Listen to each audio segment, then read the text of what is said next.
I decided to do a slightly different angle to the earlier talks. It was great that the other speakers showed lots of pretty pictures, because mine's going to be have slightly fewer, I think. I've decided to do a slightly different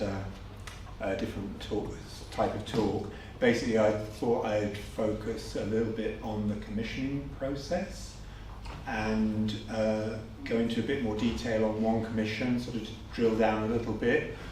I mean, I'm aware that most of you probably are experienced practitioners, more or less, and so obviously this is more a sharing of my way of doing things. I'm sure you have your own ways, and you probably have better ways than mine.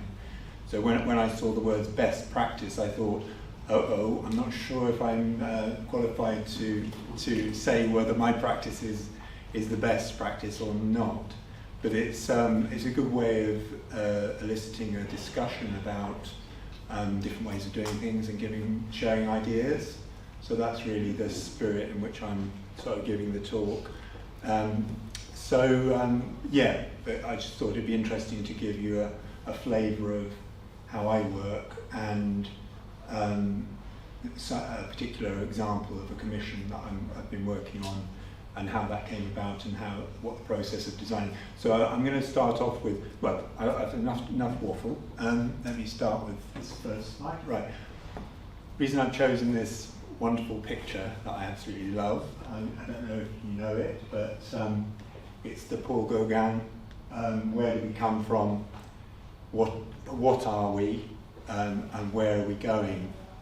And I like the way that the font I've used has highlighted the word "are," because when you say it in a slightly different way, what are we? I think that actually is a bit more the question I tend to ask of myself.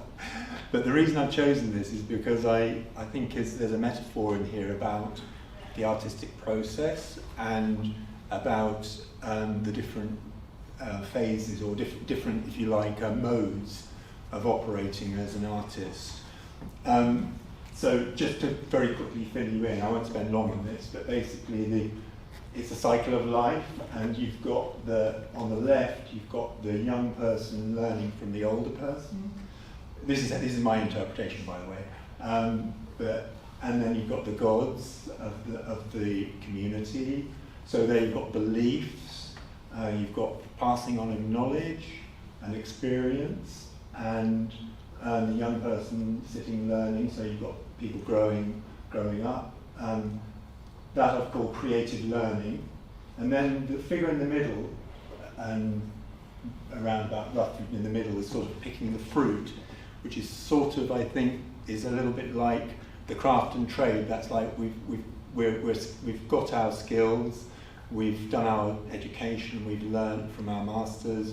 Now we're sort of setting up our own studio. We're learning how it works in practice, and the practicalities of running a business, and all the rest of it. Working in a stained glass studio, and how to work with clients, this sort of thing. And then on the right is the birth, and the birth is the finished work, which is our product. The final, the fruits of our creative labour. I think the figures in the background, I think they're a couple actually, so I think that sort of signifies marriage, but I haven't really found, I don't think that fits in with the metaphor particularly. Anyway, that was the idea behind that. So today I was going to focus on the middle one really, and not particularly concentrate on what influences us as artists, me in particular. From my experience, I think that will be the subject of another talk, or to look at a lot of my finished work. I thought it'd be quite interesting just to focus a little bit on the craft and trade, and some aspects of that, and then how that feeds into the creative process. So I'm going to use a case. What do you call it? I've forgotten what you call it now. A case study of that. So I'm going to click on that, and hopefully that will change. yeah, I thought this, I had a bit of fun with animations. So this is we're in the creative learning. I just thought I'd do this for amusement, really. And some of the ideas. So we have our individual characters. We have our art experience, what we've experienced in our lives of art. I mean, these are just plucked out of the air. I mean, I'm sure you could think of other things. This is all feeding into our development, if you like, as artists. So art education and our college or wherever we've been, art history and what we've understood of a past. Again, looking back at the ancestors and the beliefs of the society we're in, and that for us can also mean the art movements and periods of the past which we can draw on as we wish. And as stained glass artists do a lot, I think, and I mean I do particularly, been very influenced by lots of past traditions, beliefs and interests and teachers. And that brings me very nicely to, well, actually this is not quite brings me to that point, but basically just a quick influence of my own. This is one of my late father's early works, and shows you, this would have been produced probably in the 70s, when I was a young kid, and he had discovered when he was working at the art college in Hull, he discovered that the sailmakers of Hull would make anything for you. All you had to do was turn up with a design and they would make them. So these were basically made by jobbing sailmakers, and this budding art student comes up to them and says, can you make this sculpture? I've begun an archive actually of his work, which is going to be called the Colin Finn Archive, which I've begun but haven't managed to do any work on. His work is very interesting. He actually ended up as a figurative painter, so this was just the early period when he was doing crazy things. So I think this is, so when we've got ourselves set up in our ideal studio, actually I think this is very innocent, though this looks, and very demure. I think this is what you might call a proto-feminist activist cell, in actual fact. So yeah, this is our, I don't know why I put that in actually. I think... the big window. The big window, yes. Yeah. The big window, yeah. I dream of a big window, a studio with a big window. Yeah, so place of work. So this is sort of about the world of work. I'm just basically, so coming back to the teachers, I'm just going through this as a sort of brief introduction really, but this is, I have to give some thanks to Caroline here, because this was the first piece of painted work I made at Central School of Art in the first couple of weeks of the autumn term, and I'd started there. And Caroline was the tutor at those 2 weeks. So not only did she teach me how to lead up a stained glass window, but we got to grips with paint and made our first trip to stained glass supply, SGS, to buy glass. And so this was the result of my first trip to a glass shop to buy glass, which was it's quite interesting to look back, because some of those glasses that I use in the background of that actually are things I've come back to more latterly actually, but moved away from for a long time. These sort of the Wismaki type spectrum-y streakies, which actually I think have wonderful qualities to be used, and nice combined with antique. Anyway, that's sort of an aside really. So this is a letter, an email I received a year ago.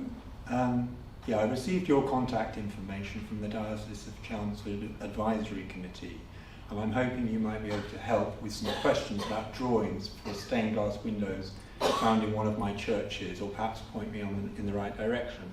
So that's, nice. I wasn't really actually able to help her, and the drawings weren't particularly of anything particularly interesting. We couldn't find out who they belonged to, but she had a very nice set of cartoons. But a year later, you might remember I had asked you about the value of some drawings for stained glass windows, but I've now got a question about actually getting some stained glass windows made. So it made me start thinking yesterday, when I was sort of starting to think, well, how can I say how I've obtained commissions and where they've come from. In actual fact, when I've analysed the commissions I've had for churches, I never really asked people at the time, where did you hear about me? And most of the commissions that I've done, I don't know how the people originally heard about me. So that's one thing I think is quite important, is actually to find out how people do hear about you. In this case, I think it was probably just local knowledge, or I'd done a window locally that she'd heard about, but again, without asking, you don't necessarily know. And not that it's necessarily important to know, but I started to sort of interrogate myself about, well, if I was starting again, how would I go about getting into church work? And with me, it happened so piecemeal and so sort of ad hoc, and also quite sort of slightly mysteriously by the ways word of mouth seems to work. But in actual fact, I've realised that actually one of the key things for me was being in a particular locality. So in other words, situated as I am in Essex, you find that there aren't many people around who are doing what you do. There are a few, but very, very relatively thin on the ground. And obviously there's plenty of churches, and there's work to be done. And so just being in the same place for a long period of time, you sort of get known a little bit, or people hear about you one way or another. So work's tended to come that way, and in actual fact I realised that actually the majority of the windows I've done are in East Anglia at least, not all, and a few in London. The others come through sort of word of mouth. I have been a pretty appalling businessman in terms of sort of publicising and getting myself out there and doing the things that probably you ought to do. Not having a website for many years, which I've actually only just got set up in last autumn for the first time in years and years. And in actual fact, I can't say I've ever had a commission from the internet. It's not a single one. So that's an interesting idea. I know that other people have a different experience of that, because I know people who do get work through their internet, through their website, but maybe for some reason, I don't know, people aren't looking for stained glass artists in that way. I don't know. It'd be interesting to know what your experience is of that as well. I don't really know. Conversely to that, local trade glaziers, or people who do leaded lights work, who don't do artistic work, of which I've got a few in my area, are actually a rich source of work and have been for me over the years. Mr. Paul Knight from Craftsman Glass, just in nearly the next village to me, makes a very good living from doing leaded lights, just leaded lights, and some housework, but not, probably what you could find in a book to copy, because he's not artistic at all. So he'll just find a design, and so if he has anything a bit more complicated, or painting work to do, or a new commission, and somebody approaches him, he comes to me. So I've got a lot of work that way. So connecting with local practitioners like that, if you're new to the stained glass world and you're living out in the sticks, as I am, that's quite a good way of starting to get work, particularly repair work for Victorian, broken Victorian windows. And that's the main source of my work, and I've done literally dozens and dozens of churches in East Anglia through these local companies. Very rarely have people come to me directly, so that's interesting to know. I've no idea how it works in the city. I can't even imagine how the network works and how getting. But some friends of mine, someone like Zoe Angle, for instance, she's getting work, and I think probably a lot of it's quite more domestic work. So anyway, so actually this is my potential next commission. It sounds like they're memorial windows, so maybe that's connected to COVID, I don't know, so I've yet to find out. But so I'm going to go a bit into the sort of practicalities of what the first steps are for me when somebody approaches me like that. So always sort of basic, I mean, there are probably lots of questions that you could ask as well, but sort of who's the client, because, you know, is it a parishioner, or is it the church, or, and then what's the motivation for the window? Is it a memorial window, or is it a commemorative window for the village, or some other reason? It could be a window to commemorate the reign of Elizabeth II, or, I mean, those are the commonest things. I mean, I think the majority of the windows are memorial windows, actually, still. Have they identified a particular window? Usually they have had a bit of a think about that. Do they have any design ideas? Not always. And this is where it's become so varied, each job's so different. And I'll come to that a little bit later, because I talk about, in the case study, a very particular case where they have very strong ideas and very strong involvement. Sometimes the involvement's minimal, and it depends on what the brief is, because if the brief is straightforward and you're dealing with one person from the parish, usually it's the priest, or sorry, the vicar probably in the Anglican Church, or one parishioner. And so there have been cases where I've actually only dealt with the vicar,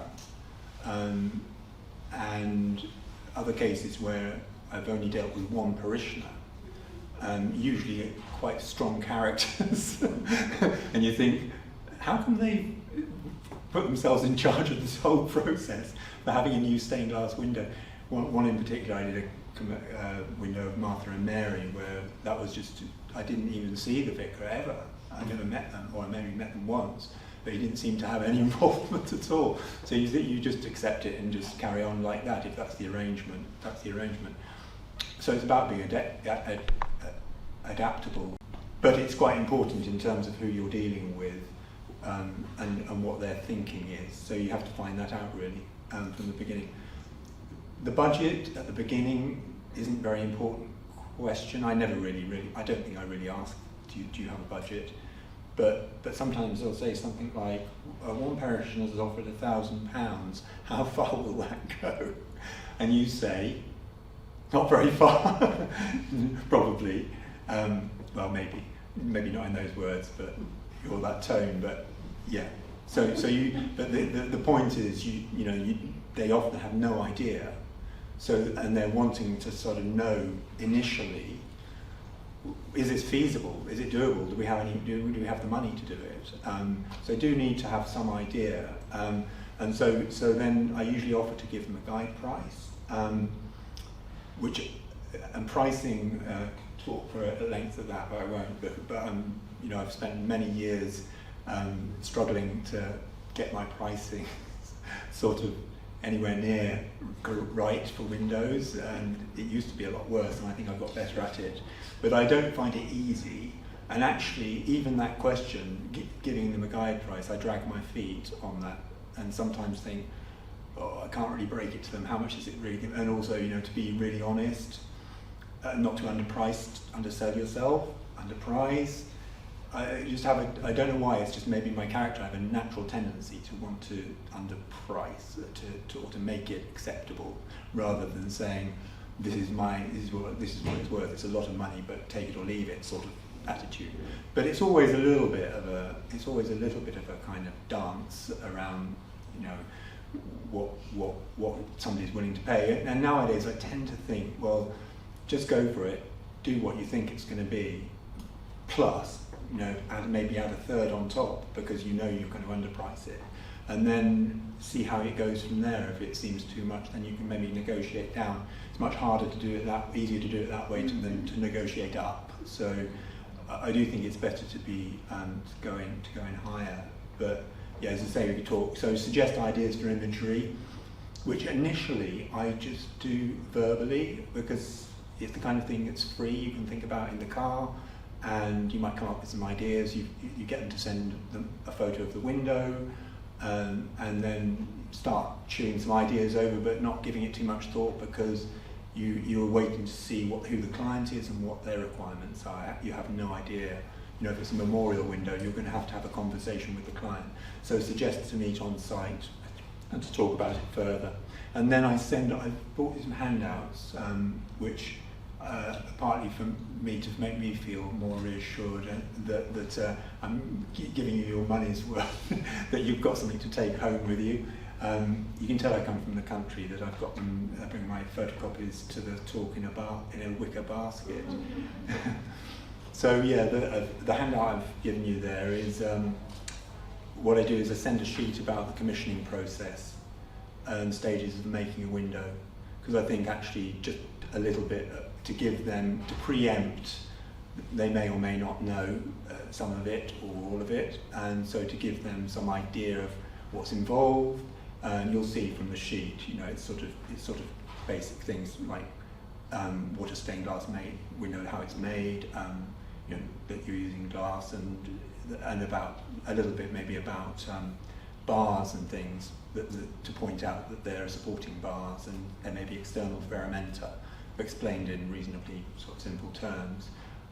Just the process, and also then sort of what the stages are, you know, because the client doesn't necessarily know that there's a design phase where you do a scale drawing. It's basic stuff, you know, and then there's a cartoon phase. You draw something up on a large scale, and then you make a cut line drawing, and so on and so forth. So basically it's just to fill them in on what is involved. That's just an informative thing. Yeah, the design fee. So again, design fee is a really tricky one, I find, and I've increasingly absolutely insist on there being a design fee, and the percentage of the overall job is also increasing in my estimation, because I've known for a long time that it's too low to say 15% is, it used to be 10, I think. I think 15%. It depends, obviously it completely depends on the size of the job, really.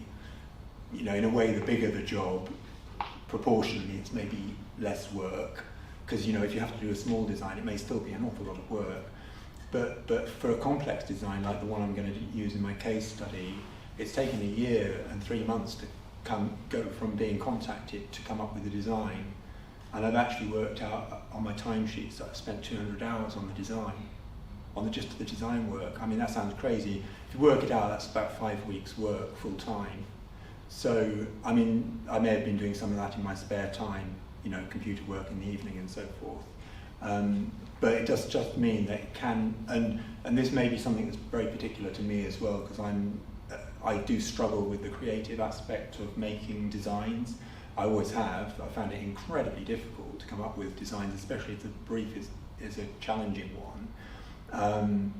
It's always like agonizing, and so it can take quite a long time, because, you know, you're trying out this, trying out that, thinking about it, doing some sketches, and, you know, what am I going to put in this window? I mean, it's not always like that. Sometimes if they say I want a St. Peter and a St. Paul, you know, that's fine, that's easy. But if it's like the one I'm going to show you about in the case study, which is on the theme of caring, then you start to think, whoa, it's way open. How do you represent that? You know, so basically, design fee, yeah, 15 to 20%. I'm even thinking like maybe 25%.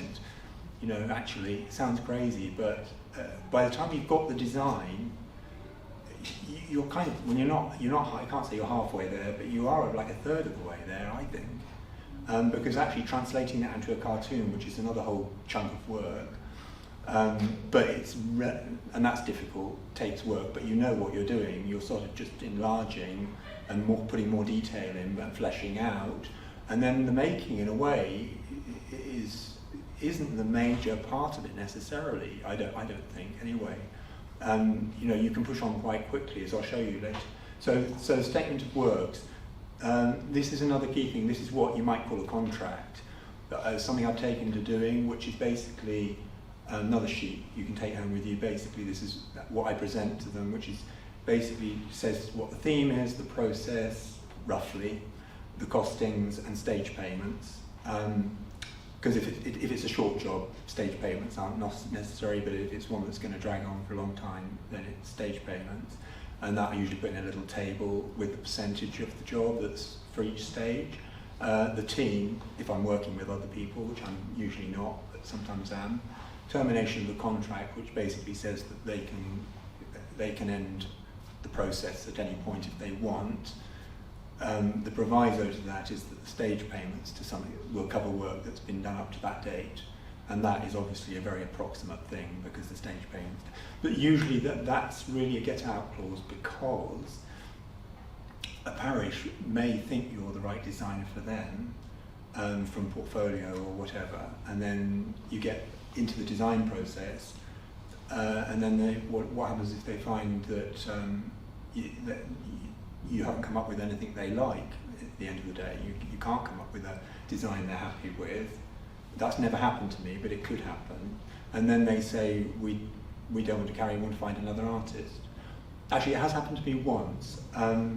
So in Ely Diocese, there was a woman who wanted a window there, and I started doing the work on the design and did one design, quite elaborate design, presented it to her. She didn't like it, so I went back to the drawing board to try and find another design solution. Time got on, and she got impatient and basically said, "You're taking too long, I've found another artist." So I'd already done 2 designs by then, fully scale designs. And I didn't get a design fee actually on that occasion, because that was before I'd factored it in. So that's really important to, I think, factor that in and make sure that at some stage, and I think I've said that basically, I say to them that if, obviously at any point in the design process they can back out, but they might, that a proportion of the design fee will be payable, and you'd have to trust that you'll come to an agreement on that. I've never had to do it. I mean, I don't think one needs to be too legalistic about these things. I don't sort of think of it in those terms, but definitely want to be trying to get something from the design process if they decide that they don't like your design at the end. So statement of works, yeah, design, costings and stage packaging. So that's it basically. Availability and timeline. Timeline, well, sometimes they've got a deadline, sometimes they haven't. I've been contemplating starting to say to clients, I actually don't work to deadline at all, unless it's something very specific, because usually parishes or individuals invent a deadline, which is fine, but because I'm slow and there are lots of imponderables and unforeseeable events, sometimes it just doesn't work out, and quite often it hasn't worked out. So, and you start to thinking, well, look, I do reason and say with them and say, well, look, this is going to be there for hundreds of years, so, you know, if not longer, so, you know, we need not to be too concerned about a month here or a month there. It's my way of getting out of it, but I mean, it is good to be able to, you know, say how long something's going to take and then commit to it. And actually, the further you get down the line, the easier it gets. In other words, once you've got the design, I think the design phase is the most difficult bit in this respect.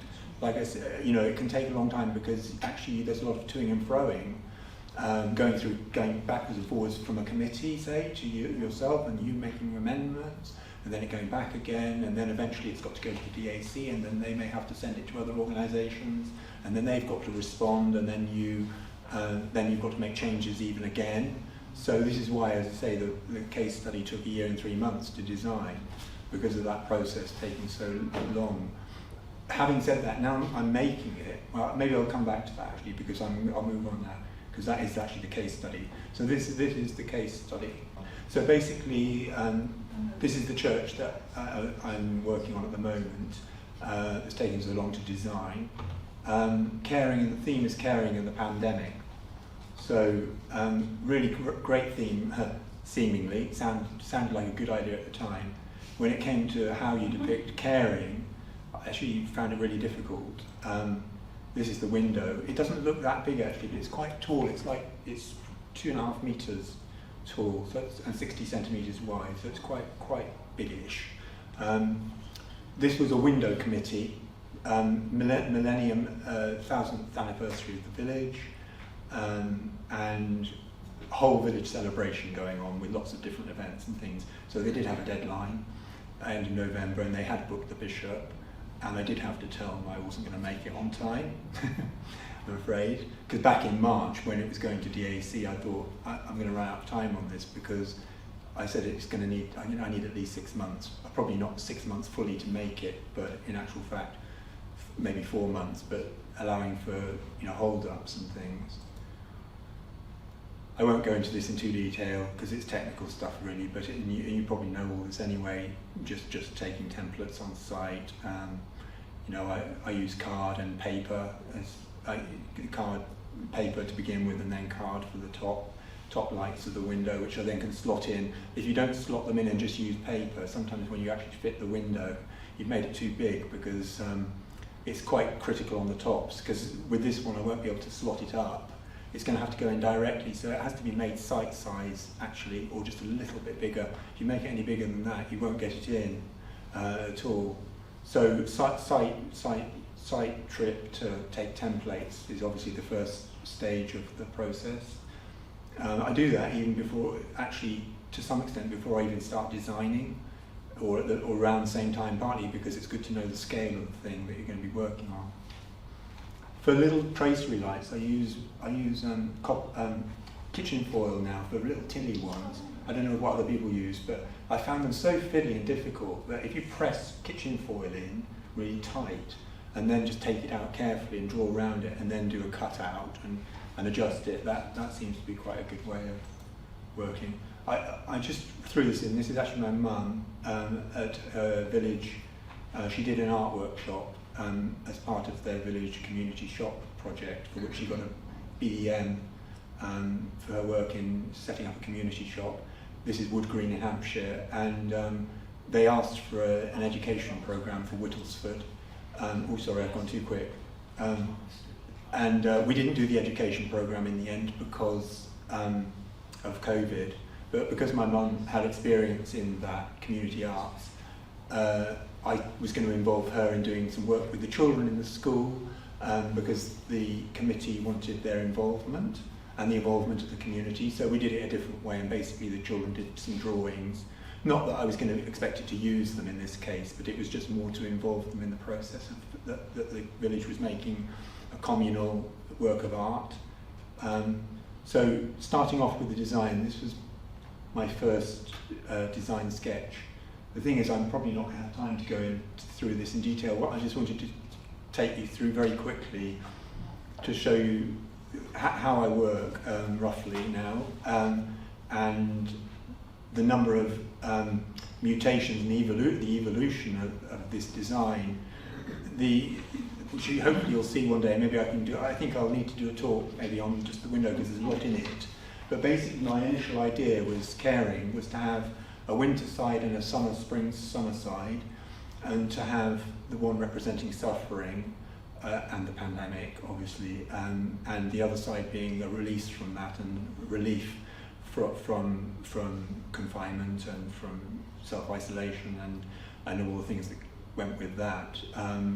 But it wanted to have the broader theme of being caring, so it didn't want to make it completely pandemic orientated, and they wanted like a light touch pandemic reference in there.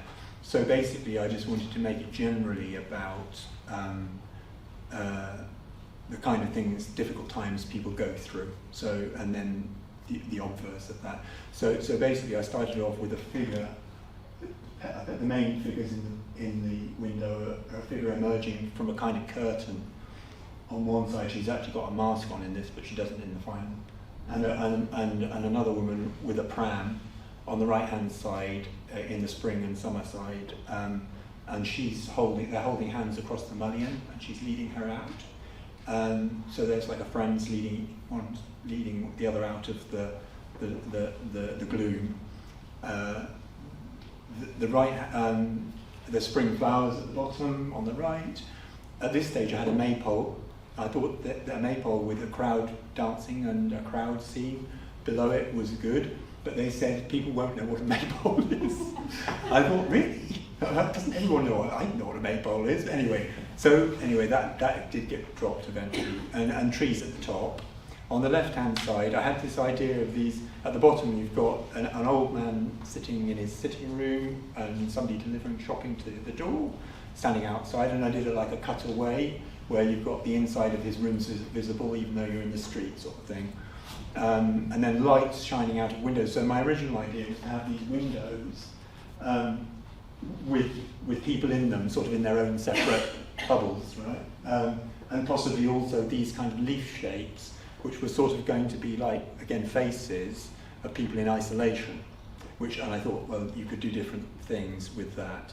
And then the idea was that then those could be leaves, but they could also be these, what they called leaves of light at the time, which were these floating leaves that go high up into the top, which were sort of going to slightly represent people who have died, possibly in the pandemic. We've got the poppies, stayed in there. They didn't like the red heart, and we tried all manner of different ways of putting a heart in, or I did. I don't know why, but it seemed like a good idea. But eventually, it was the last thing to go. Anyway, very quickly, when you've got a bed halfway up, you've got a bed with somebody in PPE and somebody in a hospital bed. So that stays as well. So that's the basic gist of it. So very quickly, I'm going to go through some of the mutations of this. Still got the maypole and the crowd. I've started to draw some figures in a bit more detail. And the way I work, I use a Photoshop program, which I don't like saying the word of now because I know somebody told me what it meant, but it's called GIMP. I don't know if anybody knows it, but it's like a free software program. It's like Photoshop. So I do nearly all my work now on digitally, but I do all the drawings first, and then I import them, scan them, import them, cut them out, and then manipulate them in an image manipulation program. It's completely transformed my design practice because, of course, you can enlarge things and reduce things instantaneously. You can move them around ad infinitum. You can change their color or their tone. You can color them and increase the contrast. So it gives you enormous flexibility. So the way that I design it ends up being probably 50 layers. In other words, each element of the design in this design is a different layer working independently, and all of them can be manipulated. But they've all been drawn first, so there's the drawing element still there. And then obviously that has to be then drawn into a cartoon and so forth. So eventually you move away from the digital, but the digital is, and then also when you do it on digital, I do it in black and white, and then you do a printout and use watercolor on the digital, on the photocopy, scan that in, and then start manipulating the colored digital. So you gradually sort of build color into it. This has got very chaotic on the right, trying different things with these leaves floating up. And on the left, I didn't know what to do with this big blue expanse in the middle. But the man in the sitting room and the woman delivering the shopping and the hospital bed and the two women, the friends, just stayed. There's now a Spitfire crashing in the sky from the top because there's a whole row of tombs in the graveyard of dead airmen who were killed in the Battle of Britain, which was fought above the skies of Whittlesford in Cambridgeshire. So I wanted to include that, but I also quite like the fact that it's also, an image of self-sacrifice, which ties in with the caring theme. A pretty extreme form of caring, but nevertheless, there's an element of protecting the community. I wanted to make him, give him a redemptive quality though, so he's not just crashing, he's bailed out. So he's got his parachute. So there's a little figure with a parachute tumbling down. Still got those windows on the left, but I'm trying to play around with these leaves of light idea. Then the idea was to include, use the village buildings from the village on the left-hand side. So I now have a village scene coming into the middle, and that evolves into the final design. Got a river at the top now, and the bed's been moved across onto the left. And basically, they decided on the inscription quite late. I will, when you go through deep waters, I will be with you. So the deep waters is now that I will be through deep waters is in the river. So that kind of makes sense. And also this guy in the hospital bed, sort of rather poignant scene of a hospital bed with a nurse holding a patient's hand, and they've got PPE, and that was requested by the parish to retain that. They still wanted to have some pandemic reference. the woman at the bottom has, in delivering shopping, has a mask. So and those are the only pandemic references. So my tendency, I mean, this isn't for another talk really, but my tendency in stained glass, it's a problem I've had from the beginning and still continue to have, is letting the drawing lead the designing for the glass. So in other words, so when Helen was talking about using those strong lines for the glass, which you need because you've got to break the glass up, right? And if you go too strongly on, if you emphasize the drawing too much, leaving the lead line to the last, you can end up tying yourself into all sorts of knots. And in a way, that's possibly why I ended up doing what I did in Southwark, was because I was moving to a tendency where actually, almost like the 18th century glaziers who started working on big sheets of glass and everything was, forget cutting the glass up, do everything on one sheet, but I do want to, but part of me wants to stay with the sort of tradition of coloured shapes and the mosaic-like quality of stained glass. So to try and get myself out of this habit, kick this habit, I do the occasional thing which in this case was basically cutting the whole design up and just trying to reassemble it in pieces on a piece of black paper, just to try to sort of say, well, look, where am I going to put the lead lines here? I'm making a nice drawing, but you're not giving yourself any places for lead lines to go, not obvious ones anyway. I'm afraid it didn't win the battle completely, because, anyway, I'm going to be very quick now. Here I was playing with the idea of sun's rays coming on the right to mirror the rays on the left that are coming down. And also I've got the building at the bottom, which got scrapped because actually I thought that wall's it's too concrete. I need something a bit more fluid, more collagey. And I wanted to keep these vignettes that are going on, because that's effectively what I'm dealing with, and we're talking about like different scenes going on up a window. And you've got to somehow separate them, but also make them integrate as well and be part of the same thing. I mean, keeping a colour field like the blue throughout is one obvious way of doing that, because obviously the colour is unifying everything, makes it a lot easier. But in the end, I thought that it was getting too concrete and too dominant as an object, too much perspective as well. I need to break down the perspective. It was contrary to what I was doing in the last one of breaking up and being collagey. It's going the opposite way and trying to make more of a picture and then not leaving yourself anywhere to lead. I think I've quickly got to the end, jumped to the end. This is the final design. Colour's not very good on here, is it? But I introduced the bunting as a solution to help divide up the window, to give some lead lines, which actually works as well in terms of the context and the imagery, and also the tree at the top. I thought this sort of dead tree branches with the sprouting oak leaves was also, and it's my way of basically trying to get the drawing and the painting and the lead line to work together, and not leave areas of glass where there's no obvious place to put a lead line. I mean, this is something I'm going to struggle with, I think, my whole life. If at my age I've managed to sort this out. But I do find ways of doing it, but I sometimes have to tie myself in. Sometimes it's quite difficult to think, how am I going to work a lead line into this?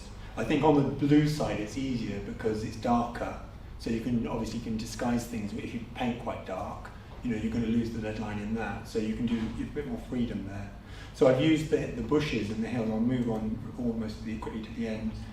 So this is that's the feet. The feet of them. So my bank of spring flowers, no lead lines, notice. Although I have thought about where they're going to work in, and I'm going to use some of these lines and some of the black paint in here again. If I paint quite dark, but I need to probably go around her shoe, and then I'm going to have to cut across, and am I going to have this as a separate piece of glass? You see what I mean? It's like you're into a nightmare, and then the pram is maybe a little bit easier because there are some strong lines to work around. But it seems to be, sorry, we need to get on. We were right for time. Right? So this is my mum. She's and with her baby, which I must admit, doing the fact that they didn't want the pram for a long time, and they finally decided to have it. I'm so glad they did. I mean, it is maybe a bit daring. I don't know how it's going to look in the glass, but I really love the idea of having that little world in its own little space with the baby, and also I've got a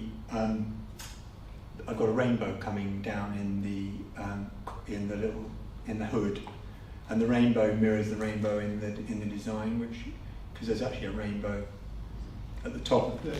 Actually, the rainbow that's not the finished design, is it? Finished design. Sorry, this one. The rainbow crosses over, so the rainbow comes out from just where the pilot is bailing out, across into the other side. So there's a rainbow at the top. So then we decided to put a rainbow in the hood of the, and of course we've got a reunited, maybe mother and daughter, or grandmother and daughter, or granddaughter, or something like that, sharing a reunion. So there's sort of hints of pandemic going on. Again, don't ask me where I'm going to put the lead lines in this, but there's a lot of dark painting. So again, round the door, I'll make it probably quite black. It's going to be in dark blue anyway, remember. I'm going to be looking forward to sort of playing with the light elements in this, because I've got different kinds of light going on. I've got the electric light coming out from behind him through the door.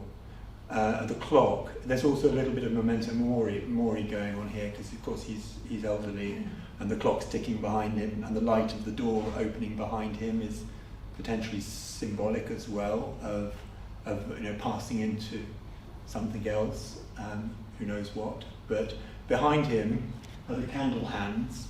That little object just behind the old chap is a candle holder within the shape of cupped hands, which the parish said, could I include, because it's apparently what they light in the village school when anybody they know is anybody in difficulty, and they basically remember that person by lighting the candle. So that's really a nice little touch, which they provided me with. So there we go. Lettering is actually from a David Jones. I don't know if you know David Jones, the artist. Lovely lettering. I've sometimes used bits of his sort of lettering style, but that's I think we're pretty much it there. There's crashing Spitfire and the poppies and the storm, and then the poignant image of the person in the hospital bed. I've got these leaves going up in a kind of they go up in a kind of serpentine curve up the window, and they're supposed to sort of be a hint that there's hope even in the dark times. And you can see little elements of the village going on in the background. These are all recognisable village houses, by the way, which all the villages' houses are sort of identifiable. So finally coming back to I'll just very quickly show you, this is the work started, which I've actually started working on the top of the left-hand side. And I've estimated, I'm trying to paint a section a week from the cartoon, which I'm managing to stick to. It's not too bad, but there are 14 sections, so I said with contingency, that's 16 weeks, because I probably have some hold-ups, so it's like 4 months' work. So coming back to timings and costings, it's good to know. I keep timesheets, actually. You can have a quick look at my timesheet. I always keep a timesheet of my jobs, because then it helps for future pricing. Sorry, I hope I haven't gone over too much. That's it. Thank you.